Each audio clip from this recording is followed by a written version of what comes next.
evening, everyone. So, the topic that we are going to discuss in today's class is solutions. ठीक है, तो आज के इस वीडियो में हम क्या करेंगे कि हम जो भी हमारे मेन टॉपिक्स हैं ना उसे हम डिस्कस करेंगे। अब आप पूछोगे मेन टॉपिक्स क्या, तो ये वीडियो आपने थंबनेल से आपको समझ में आ गया होगा कि ये वीडियो हमने क्या क्या ऐसे क्यूरेट किया है कि जो भी रिपीटेड क्वेश्चंस है ना बोर्ड्स एग्जामिनेशन में, जो कि काफ़ी ज़्यादा एनालिसिस करने के बाद ये वैसा भी बहुत बड़ा एनालिसिस नहीं है, बट स्टिल आप लोग भी अगर बैठो कुछ समय दो तो आप भी वो एनालिसिस कर सकते हो। ठीक है, तो एक अच्छा खासा एनालिसिस करने के बाद we have come to this conclusion कि कुछ ऐसे क्वेश्चंस होते हैं ना जो कि इन सम फॉर्म और द अदर रिपीट होते हैं। ठीक है, एवरी ईयर रिपीट होते हैं। तो हम क्या करेंगे, हम वैसे ही क्वेश्चंस का एक कंपाइल्ड वर्जन लाए हैं सो दैट कि आपका क्विक रिविजन हो सके। ठीक है, चलो, सो अभी ज़्यादा बातचीत नहीं करते हैं, अभी फर्स्ट क्वेश्चन से स्टार्ट करते हैं। एंड ये हमने ऐसे डिज़ाइन किया है ना कि क्योंकि कुछ 1 मार्क क्वेश्चन होते हैं, 2 मार्क्स क्वेश्चन होते हैं और कुछ डिस्क्रिप्टिव क्वेश्चन होते हैं।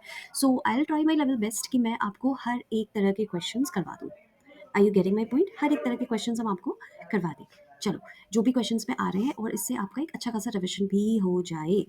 So this is my attempt, so let's get started. Okay, so the first question is the Van der factor of acetic acid solution is dash than 1 and the value of normal colligative property is dash than the observed colligative property in benzene. चलो ठीक है, तो question को भी skip करते हैं क्योंकि question is something जो कि हम पहले कॉन्सेप्ट देख उसके बाद में क्वेश्चन डिस्कस करेंगे।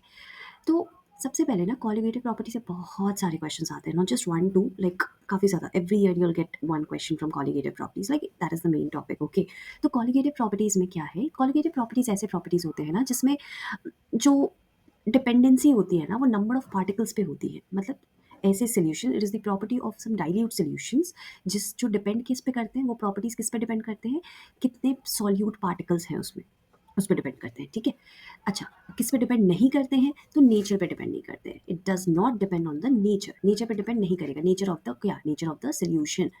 ओके, नेचर पे डिपेंड नहीं करेगा। ओके फाइन, और क्या है देखो, हमें हमें 4 क्वालिटेटिव प्रॉपर्टीज होते हैं, relative lowering of vapour pressure, depression and freezing point, elevation and boiling point and osmotic pressure. All 4 are qualitative properties. तो इनके जितने भी वो जो भी वैल्यूज रहेंगे ना वो नंबर ऑफ सॉल्यूट पार्टिकल्स पे डिपेंड करेंगे। अगर नंबर ऑफ सॉल्यूट पार्टिकल्स हमारे चेंज होंगे तो क्वालिटेटिव प्रॉपर्टी भी चेंज हो जाएगा। ठीक है, अगर number of solute particle same रहेंगे तो क्या हो जाएगा, वो भी सेम रहेगा। तो ये सारे हमारे 4 प्रॉपर्टीज हैं, you need to remember all the 4। अच्छा, अभी हम ज़्यादा डीप में नहीं जा रहे हैं, बस अभी नाम बस याद रखो कि क्या क्या है। नेक्स्ट, अभी नेक्स्ट हमारा है van't Hoff factor. Okay, so question was something related to van't Hoff factor ना। तो वैन डॉफ फैक्टर क्या है, वैन डॉफ फैक्टर सबसे पहले इसको रिप्रेजेंट करते हैं आई से। ठीक है, अभी पहले समझते हैं फिर फॉर्मूला देखेंगे। देखो, वैन डॉफ फैक्टर ये कहता है ना कि अगर कोई सोल्यूट है किसी सोल्यूशन में, आई मीन सॉरी किसी सॉल्वेंट में, तो हमें इतना तो बेसिक कॉन्सेप्ट छोटे से पढ़ते आए ना, सोल्यूट क्या होता है जो लेस क्वांटिटी में होता है, एंड सॉल्वेंट क्या होता है, the one that is present in the greater quantity.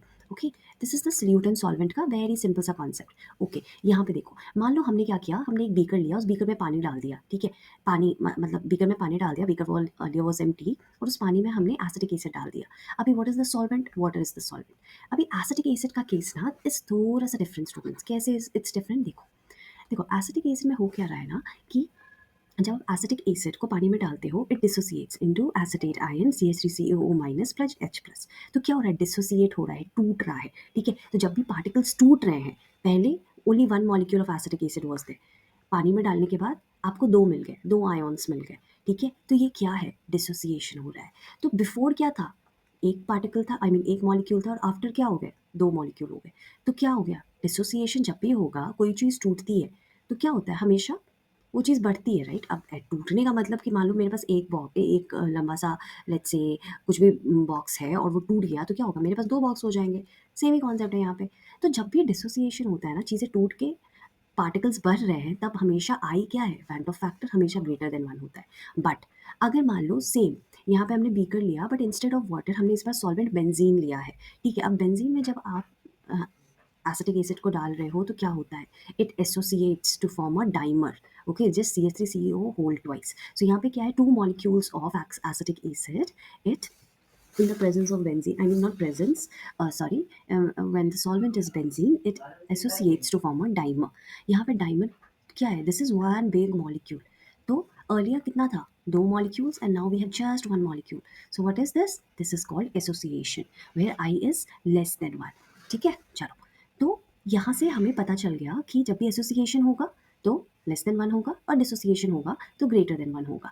अभी वैन ऑफ फैक्टर अगर आप कैलकुलेट करो तो ये फॉर्मूला है, ठीक है। अभी बहुत बार ना ये 75 फॉर्मूला दिया रहता है बुक पे, you just don't have to pay attention, उतने सारे फॉर्मूलाज पे नहीं ध्यान देना है, बस इतना सोचो कि total number of particles after association और dissociation divided by total number of particles before association और डिसोसिएशन, ठीक है।